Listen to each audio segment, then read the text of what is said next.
All right, let's talk about how inheritance works in Python. So basically how this is going to work is any class can be a parent class. So the syntax is basically going to be the same as creating any other class. So let's get right into this and show you a little example here. So imagine we had a class and we'll call that person. And let's say we have a little method on here called greeting.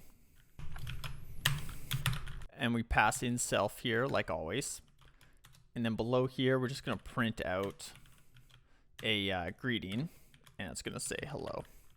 So that's our little method on here, and that is going to be our original class. Now, what we can do to show inheritance here is create another class, and we'll call this one John.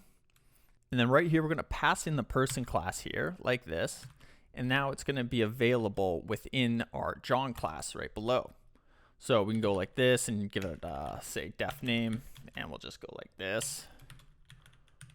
And we can just print out I'm John, like that. Okay, so it's got its own little method on there, which actually we won't be using here. So then we can come down below here. So let's initialize this class. So we're going to say greet. So we'll say greet, and that'll be equal to person, like this. And we'll just call that like here. We'll say greet.greeting like this. All right, so then if we save this and run this, you can see on the side here we get hello, which is what we'd expect because we're printing hello on this greeting call here. Now, what we have here, because we've passed in this person class here, it's going to inherit all the attributes on this person. So now we can actually go like this and say John like this. And now go ahead and save this. And we still get this hello printed to the screen.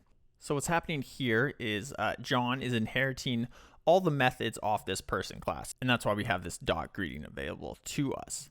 So that is basically how inheritance works in Python. Very straightforward, very simple, and something that you will use a lot within the language. So thanks for watching, and I'll see you in the next one.